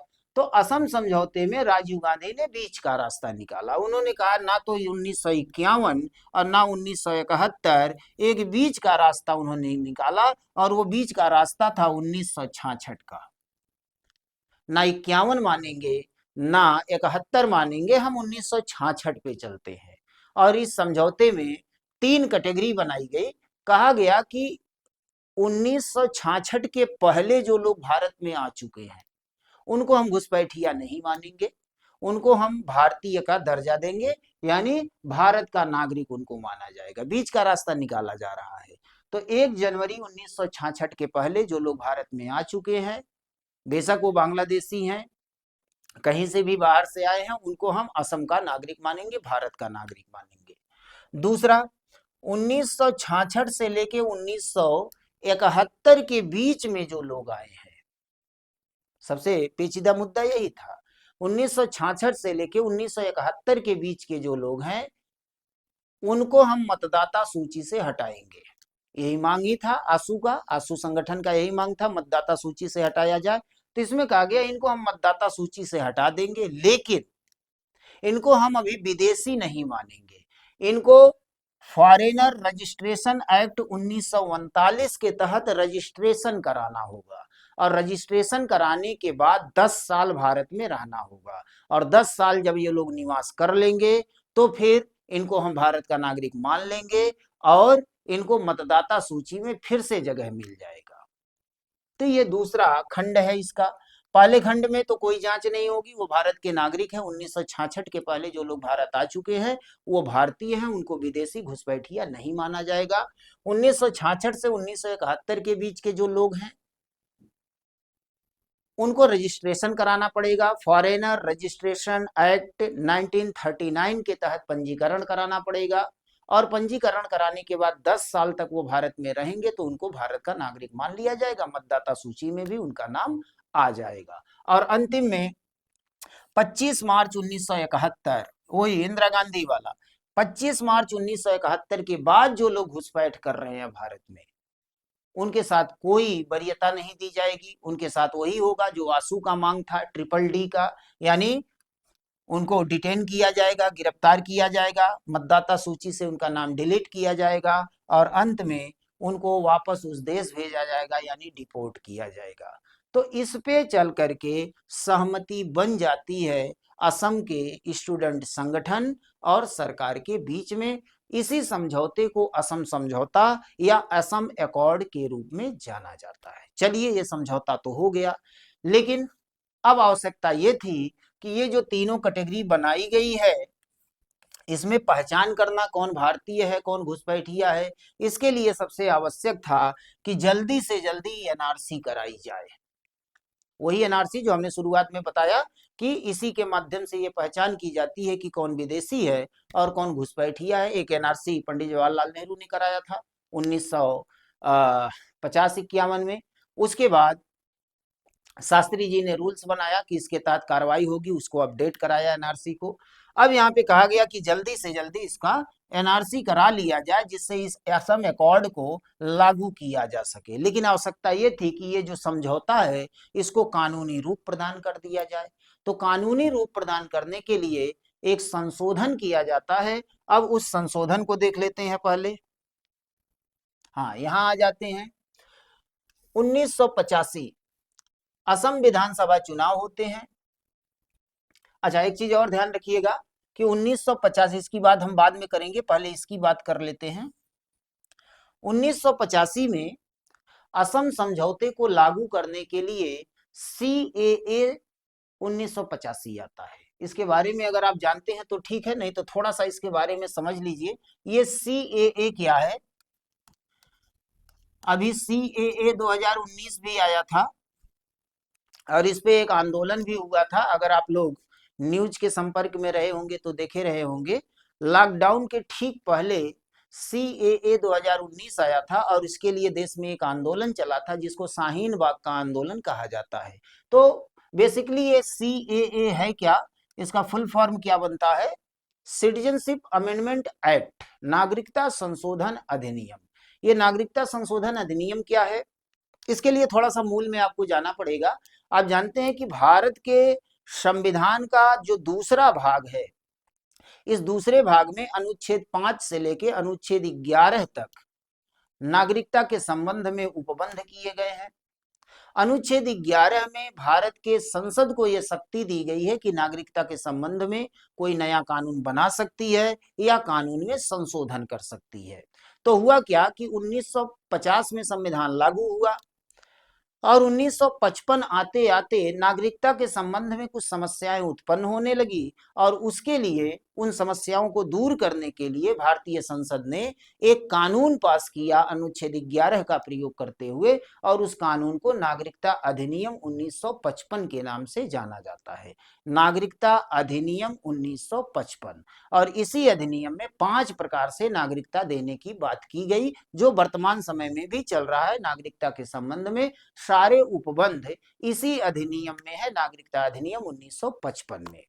और इस नागरिकता अधिनियम में जब संशोधन करना होता है तो नागरिकता संशोधन अधिनियम आता है, और इसी नागरिकता संशोधन अधिनियम को CAA कहा जाता है, सिटीजनशिप अमेंडमेंट एक्ट, नागरिकता संशोधन अधिनियम। तो बात समझ में आ गई होगी। ये नागरिकता संशोधन अधिनियम यानी CAA है क्या? 1955 में जो एक्ट बनाया था संसद ने, उस एक्ट में संशोधन करने के लिए जब अधिनियम आता है तो उसी को CAA कहा जाता है, नागरिकता संशोधन अधिनियम कहा जाता है। तो 1955 में ये कानून बना था और समय समय पर इसमें संशोधन होते रहे हैं। तो पहला संशोधन नागरिकता अधिनियम 1955 में जो किया गया वो 1985 में किया गया और इसकी धारा 6 में क्लॉज ए जोड़ा गया और इसी में असम समझौता को डाल दिया गया। असम एकॉर्ड जो 3 कैटेगरी बनाई गई थी, उस असम समझौते को इसमें डाल दिया गया जिससे इसको लागू किया जा सके और असम के लोगों को भी ये भरोसा हो कि सरकार इस पे चिंतित है और इस पे काम करना चाहती है। तो CAA 1985 आया और इसी में धारा 6 में क्लॉज ए जोड़ करके असम समझौते को इसमें डाल दिया जाता है। अब जरूरत थी कि NRC कराई जाए, पहचान किया जाए और जो असम समझौता हुआ है उसके अनुसार आगे कार्रवाई की जाए। तो ये 1985 का CAA है। उसी समय 1985 में ही असम विधानसभा चुनाव की घोषणा होती है क्योंकि 83 तक तो राष्ट्रपति शासन ही था। चुनाव की जब घोषणा होती है तो ये आशू आंदोलन से जो जुड़े हुए लोग थे, आशू का जो संगठन था, इस संगठन के द्वारा एक पार्टी का गठन किया जाता है और ये पार्टी का नाम है असम गण परिषद AGP। और असम गण परिषद वही प्रफुल्ल कुमार महंत, भेगू कुमार फूकन, विराज कुमार शर्मा, उन्हीं का ये पार्टी था। ये पार्टी चुनाव लड़ती है और पहले ही चुनाव में ये प्रचंड बहुमत के साथ सरकार बना लेती है। ऐसा बहुत कम बार हुआ है कि कोई नई पार्टी का गठन हुआ हो और वो सरकार बना ली हो। इस तरह का उदाहरण दिल्ली में आपको मिल जाएगा, अरविंद केजरीवाल की पार्टी, इन्होंने भी पार्टी बनाते ही सरकार का गठन कर लिया था। एक आध बार और हुआ है देश में, केरला में एक बार ऐसा हुआ था या फिर यहाँ असम में एक बार हुआ है। तो प्रफुल्ल कुमार महंत जब चुनाव जीत जाती है ये पार्टी, तो प्रफुल्ल कुमार महंत असम के मुख्यमंत्री बनते हैं। वही जो आशू आंदोलन की अगुवाई कर रहे थे वो बन जाते हैं असम के CM। ये 1985 की घटना है। आगे बढ़ते हैं तो 1985 में ये हुआ। 1985 में ही असम एकॉर्ड को CAA के माध्यम से नागरिकता अधिनियम में डाल दिया गया। एक और संशोधन हुआ था 1986 में नागरिकता अधिनियम में, इसको भी CAA ही बोलते हैं। अब CAA से कंफ्यूजन नहीं होगा। CAA का बेसिक सा मतलब है 1955 का जो नागरिकता अधिनियम था उसमें जब भी संशोधन करना होगा तो उसको CAA के नाम से जाना जाता है। तो यहाँ पर CAA 1986 आया और इसमें एक और संशोधन किया गया। एक्चुअली 1955 में जब नागरिकता अधिनियम बनाया गया तो उसमें 5 प्रकार के प्रोविजन किए गए नागरिकता देने के। उसमें जन्म के आधार पर जो नागरिकता का प्राविधान किया गया, उसमें कहा गया था कि अगर किसी व्यक्ति का जन्म भारत में होता है तो वह व्यक्ति भारत का नागरिक होगा। बस इतना ही था 1955 के अधिनियम में। अब यहाँ संकट ये उत्पन्न हो गया कि मान लीजिए कि घुसपैठ करके भारत में आ गए, तो वो तो इलीगल है, घुसपैठ करके आए हैं, उनको तो नागरिकता मिलेगी नहीं। लेकिन उनके बच्चे जब भारत में जन्म लेंगे तो ये अधिनियम साफ साफ कहता है कि जो भी व्यक्ति भारत में जन्म लेगा वो भारत का नागरिक होगा। तो घुसपैठिए के बच्चे भी भारत के नागरिक बन जाएंगे इस आधार पे। इसीलिए यह संशोधन किया गया 1986 का। तो ये 2 संशोधन हुए थे। CAA संशोधन इसको कहा जाता है। 1955 के अधिनियम में यह संशोधन किया गया। 1986 आ गया। अब इसके बाद केंद्र में राजीव गांधी की सरकार थी, लेकिन राजीव गांधी की सरकार अब अन्य कुछ मामलों में फंसती चली गई, जिसके वजह से नागरिकता के संबंध में, इन घुसपैठियों के संबंध में आगे कोई कार्य नहीं हो पाता है। कुछ उस समय की कुछ घटनाएं थी, उसके बारे में थोड़ा सा आप जान लीजिए। 1987 में श्रीलंका में एक आंदोलन हो गया था। वहां तमिलों और वहां के मूल निवासियों के बीच में एक गृह युद्ध जैसी स्थिति बन गई थी। तो श्रीलंका सरकार ने भारत से मदद मांगा था और राजीव गांधी की सरकार ने भारत की सेना को भेज दिया था, शांति सेना के नाम से, और जिसके वजह से आगे चल के राजीव गांधी की हत्या हो जाती है, क्योंकि ये सेना तमिलों के विरुद्ध लड़ रही थी श्रीलंका में। तो 1987 में श्रीलंका में शांति सेना भेजा गया। 1989 आते आते एक डील हुआ था फ्रांस के साथ। बोफोर्स नामक तोप था तो उसका एक डील हुआ था, रक्षा सौदा हुआ था, तो उसमें घोटाले का प्रश्न उठने लगा और उसमें राजीव गांधी का भी नाम उछलने लगा। और राजीव गांधी मंत्रिमंडल के ही सदस्य थे विश्वनाथ प्रताप सिंह, उन्होंने इस्तीफा दे दिया और राजीव गांधी के खिलाफ आंदोलन छेड़ दिया और अंततः राजीव गांधी ने भी इस्तीफा दे दिया प्रधानमंत्री के पद से। और जब इस्तीफा हो गया तो बीपी सिंह ने सरकार का गठन किया, वो प्रधानमंत्री बने, लेकिन वो भी अपना बहुमत साबित नहीं कर पाए। तो इस तरह से राजनीतिक उठापटक का दौर ये शुरू हो जाता है 1989 से ही। तो बोफोर्स का मामला आ गया था, उसके बाद बीपी आंदोलन शुरू हुआ विश्वनाथ प्रताप सिंह का, फिर विश्वनाथ प्रताप सिंह, बीपी सिंह भारत के प्रधानमंत्री बनते हैं और इनके ही द्वारा, ध्यान रखिएगा प्रश्न बहुत महत्वपूर्ण बनता है, इनके ही द्वारा भारत में ओबीसी वर्ग को 27% का आरक्षण दिया गया था उसी दौर में। तो ये सरकार नहीं चला पाते हैं और फिर आगे जब चुनाव की घोषणा होती है 1991 का, जब चुनाव होता है तो चुनाव के दौरान ही राजीव गांधी की हत्या हो जाती है दक्षिण भारत में। और उसके पीछे कारण यही था, जो शांति सेना भेजी गई थी श्रीलंका में, तमिल नाराज थे भारत के और साउथ इंडिया में ये रोड शो कर रहे थे, उसी रोड शो में बम विस्फोट कराया गया और उसके माध्यम से राजीव गांधी की मृत्यु हो जाती है। राजीव गांधी की मृत्यु के बाद जब चुनाव संपन्न होता है तो कांग्रेस फिर से बहुमत में आ जाती है और गांधी परिवार में कोई सदस्य बचा नहीं था जो प्रधानमंत्री बन सके, क्योंकि राहुल गांधी और प्रियंका गांधी उस समय पॉलिटिक्स में इन्वॉल्व नहीं थे, सोनिया गांधी भी इन्वॉल्व नहीं थी। तो एक तीसरे व्यक्ति को प्रधानमंत्री बनाया गया कांग्रेस पार्टी के तरफ से, जिनको पीवी नरसिम्हा राव के नाम से जाना जाता है। तो पीवी नरसिम्हा राव की सरकार बनी और असम में जब चुनाव हुआ तो असम में भी कांग्रेस पार्टी की सरकार बन गई।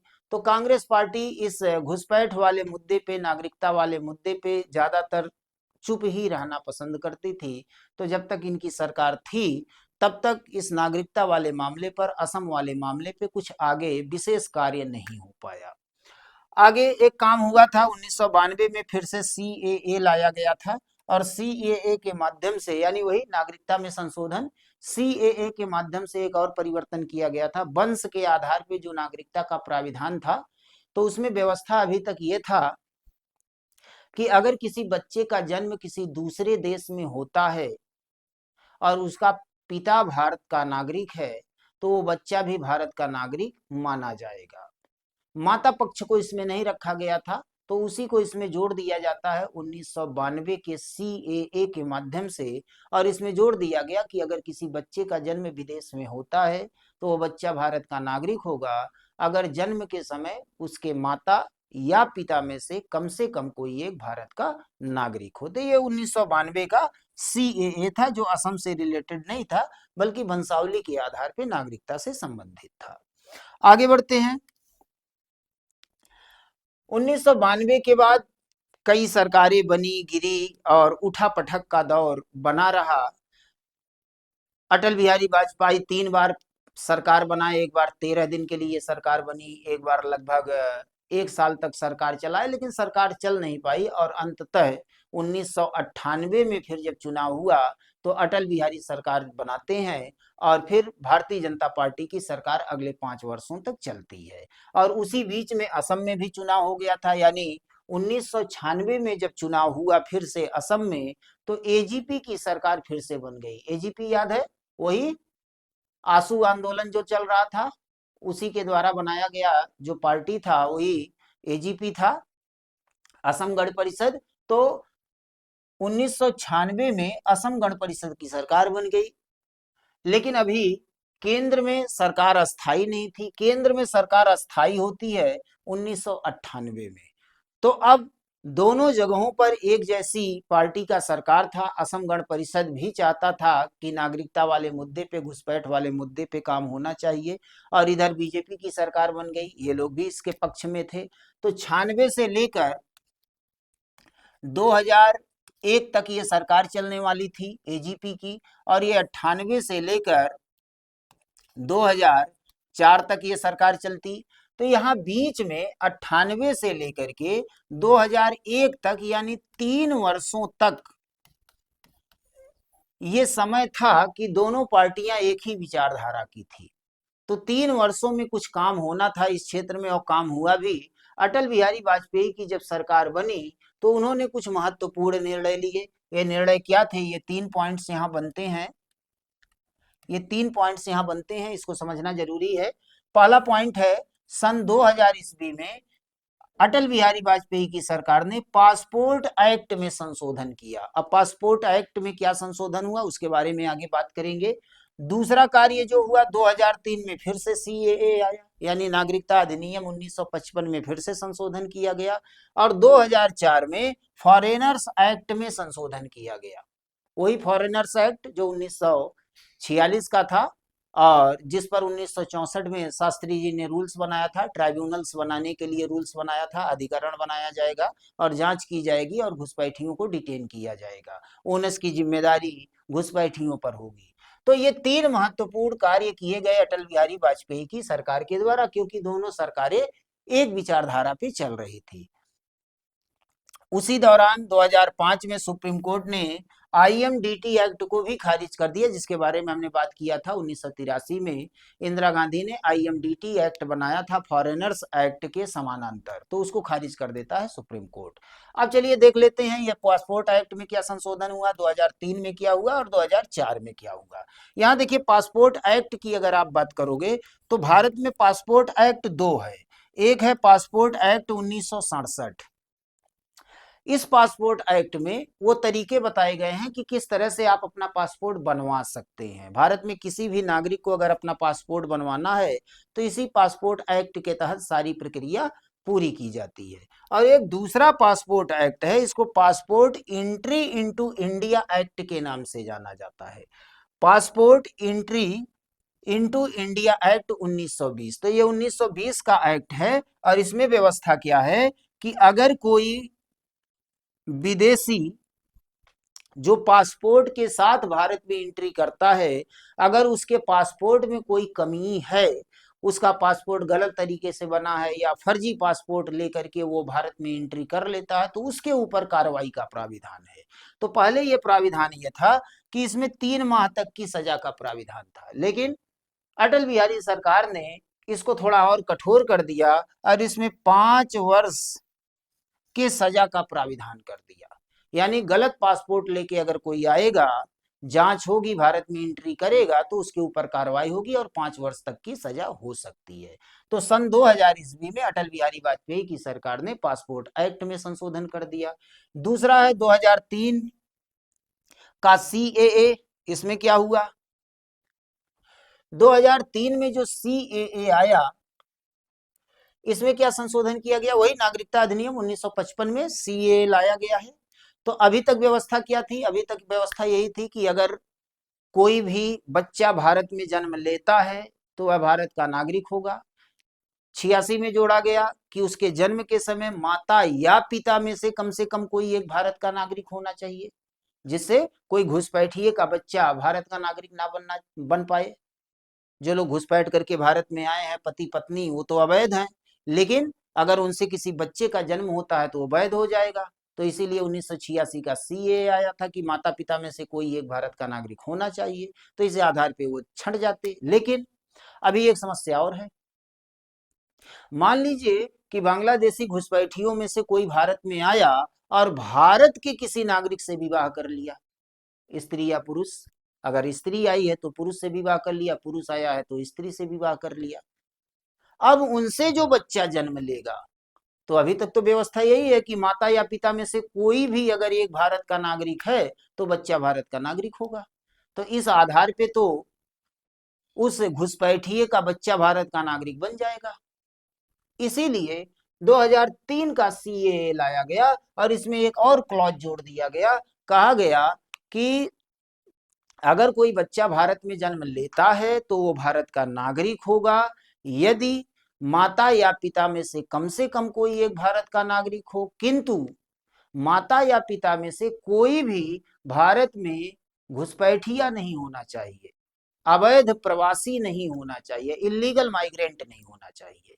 ये जोड़ दिया गया 2003 के संशोधन में। तो रास्ता साफ हो गया कि घुसपैठिए के बच्चे किसी भी कीमत पर भारत के नागरिक नहीं बन पाएंगे।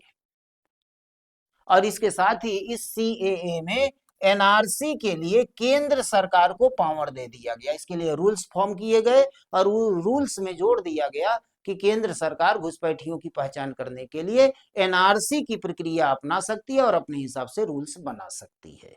ये किया गया सीएए 2003 में। इसके अलावा फॉरेनर्स एक्ट में भी संशोधन किया गया, वही 1946 वाला। अभी तक व्यवस्था ये थी कि अगर कोई घुसपैठिया पकड़ा जाता है तो 1964 के रूल्स के अनुसार ओनस की जिम्मेदारी उस पे होगी, यानी अगर संदिग्ध को हिरासत में लिया गया है तो संदिग्ध की जिम्मेदारी है वो साबित करे कि मैं घुसपैठिया नहीं हूं बल्कि भारतीय हूं, और अगर साबित नहीं कर पाया तो उस पर कार्रवाई होगी, उसको डिटेंशन सेंटर में डाला जाएगा ट्राइब्यूनल कोर्ट के माध्यम से। अब यहाँ पे फॉरेनर्स एक्ट में संशोधन करके इसको कठोर कर दिया गया और कहा गया कि अगर ऐसा व्यक्ति पकड़ा जाता है तो उसको 2 वर्ष से लेके 8 वर्ष तक की सजा दी जाएगी, यानी डिटेंशन सेंटर में जब वो जाएंगे तो 8 वर्षों तक उनको सजा हो सकती है। तो ये फॉरेनर्स एक्ट को कठोर कर दिया गया इसके माध्यम से। तो अटल बिहारी वाजपेयी की सरकार ने यह कार्य किया। 2004 तक अटल बिहारी वाजपेयी की सरकार थी, भाजपा की सरकार थी, लेकिन जब चुनाव हुआ तो फिर कांग्रेस पार्टी की सरकार बन गई और अगले 10 वर्षों तक मनमोहन सिंह कांग्रेस पार्टी के तरफ से प्रधानमंत्री रहे। उनको एक्सीडेंटल प्राइम मिनिस्टर भी कहा जाता है। खैर, तो 2004 से लेके 2014 तक मनमोहन सिंह की सरकार थी, कांग्रेस पार्टी की सरकार थी, और जैसा कि आप जानते हैं कांग्रेस पार्टी इस क्षेत्र में ज्यादा रुचि नहीं लेती थी। घुसपैठियों के संबंध में, नागरिकता के संबंध में ये चुप ही रहना ज्यादा पसंद करते थे। इनको लगता था कि वोट बैंक का इशू हो सकता है, इसीलिए ये लोग शांत रहते थे। तो 2004 से लेके 2014 तक आगे ज्यादा कार्रवाई कुछ नहीं हो पाती है। केवल 2010 में एक घटना होती है, सुप्रीम कोर्ट, उच्चतम न्यायालय ने दबाव बनाया सरकार पर, निर्देश दिया कि असम एकॉर्ड को लागू किया जाए, असम समझौते को लागू किया जाए और इसके लिए एनआरसी कराई जाए, पहचान की जाए, जो असम समझौते में 3 कैटेगरी बनाई गई थी। तो सुप्रीम कोर्ट के दबाव में 2010 में मनमोहन सिंह की सरकार ने असम के 2 जिलों में एनआरसी कराने का प्रयास किया, लेकिन जैसे ही एनआरसी आरंभ हुआ 2 ही सप्ताह के अंदर वहां पे उपद्रव हो गया। वहां पे कुछ अराजक तत्वों ने उपद्रव शुरू कर दिया, खून खराबा शुरू हो गया, हिंसा शुरू हो गया और इतना दबाव बना सरकार पे कि सरकार ने अपना कदम वापस खींच लिया, यानी एनआरसी को रद्द कर दिया गया, वहीं पे बंद कर दिया गया। तो ये 2010 की घटना है। आगे 2013 आते आते कई संगठनों ने सुप्रीम कोर्ट में याचिका दाखिल की कि जब कानून में इसको मान्यता मिल चुकी है, असम एकॉर्ड को डाला जा चुका है, तो एनआरसी के माध्यम से इनकी पहचान होनी चाहिए और घुसपैठियों को असम से बाहर निकाला जाना चाहिए। तो सुप्रीम कोर्ट में याचिका डाला गया 2013 में और सुप्रीम कोर्ट ने फिर निर्देश दिया केंद्र सरकार को कि जल्दी से जल्दी असम में एनआरसी कराई जाए। ये 2013 की घटना है और आप जानते हैं कि 2013 के बाद 2014 में सरकार फिर से बदल जाती है और 2014 में बीजेपी की सरकार आ जाती है, जो तब से लेके अब तक चल रही है, नरेंद्र मोदी की सरकार। तो यहाँ पर 2013 में सरकार को निर्देश दिया गया सुप्रीम कोर्ट के द्वारा कि असम में जल्दी से जल्दी एनआरसी कराया जाए, एनआरसी के माध्यम से पहचान की जाए और पहचान करके जो असम समझौता है उसको लागू किया जाए और उसके अनुसार इन लोगों को डिपोर्ट किया जाए। तो ये 2013 में हुआ। लेकिन हुआ क्या, सरकार को जो निर्देश दिया गया था सरकार इस पे कुछ ज्यादा नहीं करती है, आगे नहीं बढ़ पाती है। इसीलिए सुप्रीम कोर्ट स्वयं आगे आता है कि अब हमको ही एनआरसी कराना पड़ेगा और 2015 में सुप्रीम कोर्ट ने अपने अनुच्छेद 144 के शक्तियों का प्रयोग किया। संविधान का अनुच्छेद 144 कहता है कि सुप्रीम कोर्ट के कार्यों में सारे प्रशासनिक तंत्र उसका सहयोग करेंगे।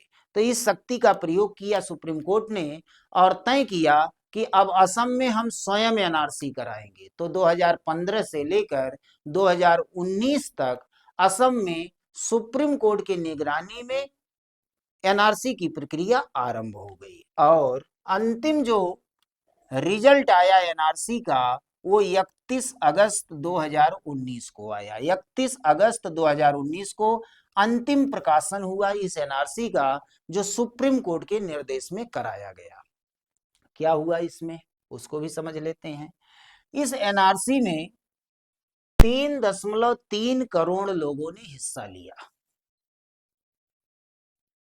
इतने लोगों ने इस एनआरसी में पार्टिसिपेट किया, और इन 3.3 करोड़ लोगों में से करीब करीब 3.11 करोड़ लोग एनआरसी की प्रक्रिया को पूर्ण कर पाए, यानी ये साबित कर दिए कि मैं भारतीय हूं। उन्होंने अपना दस्तावेज दिखाया कि हम इंडियन हैं, हम फॉरेनर्स नहीं हैं, विदेशी नहीं हैं, घुसपैठिए नहीं हैं। लेकिन करीब 19 लाख लोग ये साबित करने में असफल हो गए कि हम भारतीय हैं।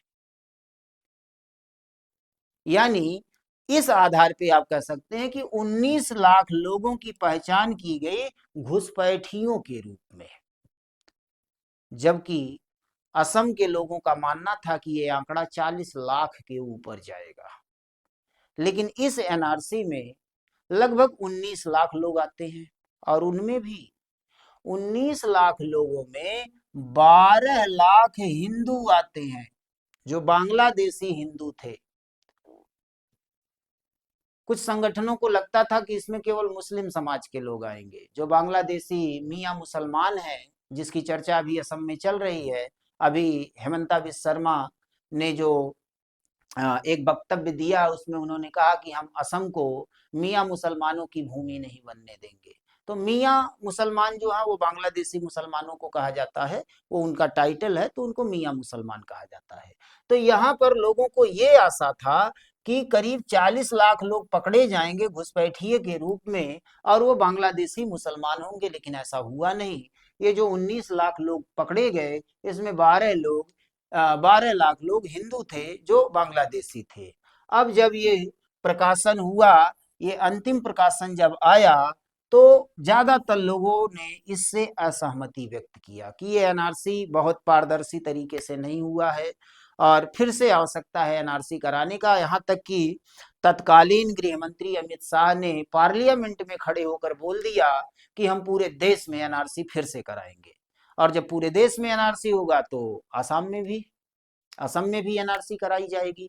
यानी इससे लोग असहमत हो गए कि एनआरसी में कुछ कमियां हैं। फिर क्या था, अक्टूबर 2019 ईस्वी में सुप्रीम कोर्ट के द्वारा प्रतीक हजेला की जगह पर हितेश देव शर्मा को इसकी जिम्मेदारी प्रदान कर दी गई। जो कोऑर्डिनेटर बनाए गए थे इस एनआरसी के लिए, वो प्रतीक हजेला थे, लेकिन उनको हटा करके एक दूसरे व्यक्ति आ जाते हैं, हितेश देव शर्मा।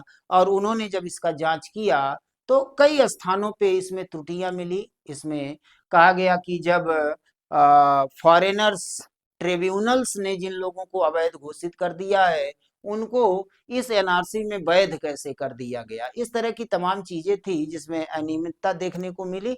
इसीलिए ये यहीं पे ठप हो गया है, इस पे कोई बात आगे नहीं बढ़ पाई। तो जब अमित शाह ने ये कहा पार्लियामेंट में कि हम पूरे देश में एनआरसी कराएंगे, तो पूरा हंगामा हो गया देश में।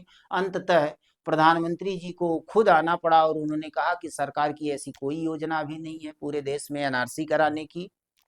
असम में जो एनआरसी कराई गई है, वास्तव में सुप्रीम कोर्ट के द्वारा कराया गया, इसमें सरकार का कोई हाथ नहीं रहा है, ये सुप्रीम कोर्ट के निर्देशन में हुआ है।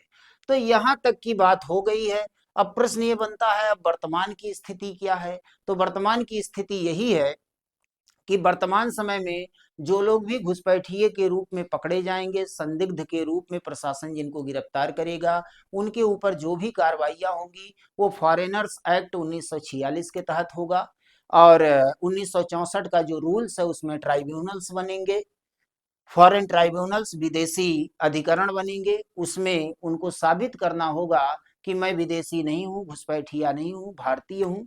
अगर वो साबित नहीं कर पाए, ट्रिब्यूनल्स में वो साबित नहीं कर पाए, तो फिर उनको एक और चांस दिया जाएगा, वो हाई कोर्ट में अपील कर सकते हैं इसके लिए। लेकिन अगर वहां भी वो फेल हो गए, हाई कोर्ट में भी फेल हो गए, तो फिर उनके साथ वही प्रक्रिया होगी, उनको डिटेन किया जाएगा, उनको गिरफ्तार किया जाएगा, और गिरफ्तार करने के बाद उनको डिटेंशन सेंटर में डाला जाएगा और फिर उनको डिपोर्ट किया जाएगा, जिस देश के वो रहने वाले हैं वहां उस देश में उनको भेजा जाएगा। हालांकि ये इतना आसान नहीं है, वो देश एक्सेप्ट करेगा भी कि नहीं करेगा वो अंतरराष्ट्रीय स्तर पे एक निगोसिएशन का मुद्दा हो जाएगा, बातचीत होगा विदेश स्तर पर दोनों देशों के कि वो उस व्यक्ति को अपने देश का नागरिक मानता है या नहीं मानता। लेकिन जब तक वो डिपोर्ट नहीं होंगे उस देश में तब तक उनको डिटेंशन सेंटर में रखा जाएगा। हालांकि आगे कुछ और नियम है कि अगर उनका व्यवहार ठीक ठाक रहा तो 3 साल जेल में रहने के बाद उनको जमानत मिल सकती है। इसके लिए 2 जमानतदारों की आवश्यकता पड़ेगी, 1-1 लाख रुपए की जमानत राशि पर उनको 3 साल के बाद छोड़ दिया जाएगा। सामान्य जीवन वो जी सकते हैं भारत में, लेकिन उनको रेगुलर अपने थाने पर जाके इन्फॉर्म करते रहना पड़ेगा, हाजिरी लगाते रहनी पड़ेगी कि मैं यहीं पे हूँ, कहीं छुपा नहीं हूँ। तो इस तरह की ये चीजें हैं। अब अंतिम में कंक्लूजन में क्या आता है कि वर्तमान की स्थिति क्या है, तो वर्तमान में स्थिति यही है कि 2019 का जो सुप्रीम कोर्ट का एनआरसी था वो वहीं पे रुका हुआ है। उसके बाद लॉकडाउन हो गया, कोविड काल आ गया, उसमें कुछ कार्रवाइयां हो नहीं पाई।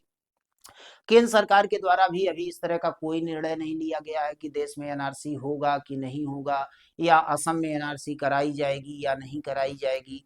तो जब तक एनआरसी नहीं हो जाता तब तक असम एकॉर्ड को लागू कैसे किया जाएगा, ये तमाम तरह की उलझे हुए प्रश्न अभी बने हुए हैं। फिलहाल वर्तमान में जो स्थिति है वो 1946 के फॉरेनर एक्ट्स के तहत कार्रवाई चल रही है, और अभी हाल ही में हेमंता की सरकार ने इसी एक्ट के तहत कुछ लोगों को गिरफ्तार करके डिटेन करके उनको डिटेंशन सेंटर में भेज दिया है। 28 लोगों को डिटेन किया गया, उसमें 9 महिलाएं थी और 19 पुरुष थे।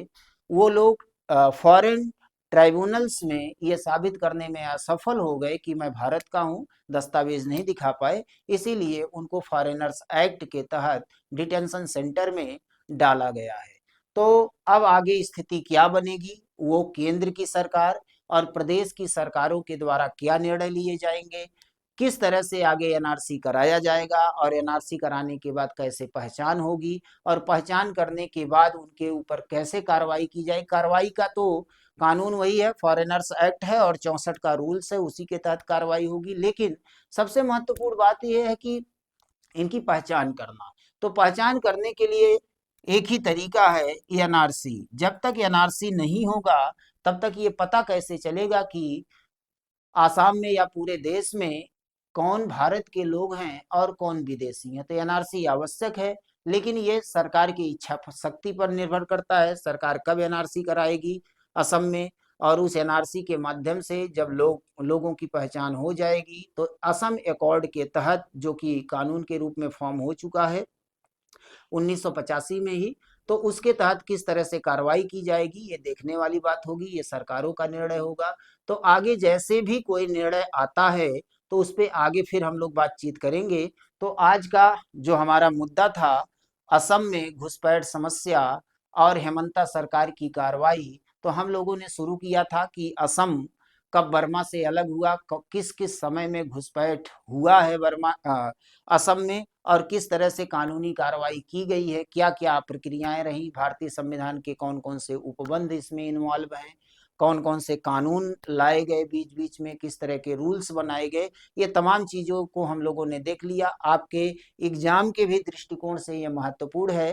तो जो पॉइंट्स हम लोगों ने बोर्ड पे देखा है विद्यार्थी के रूप में, आप उसको नोट डाउन कर सकते हैं, और जो विद्यार्थी नहीं है वो अपना केवल नॉलेज बढ़ाने के लिए अगर सुन रहे हैं तो इसको 1-2 बार अगर आप सुनेंगे तो ठीक से पूरा मामला समझ में आ जाएगा कि असम में और भारत में घुसपैठ की समस्या कैसी रही है और किस तरह से इसका निदान किया जा सकता है।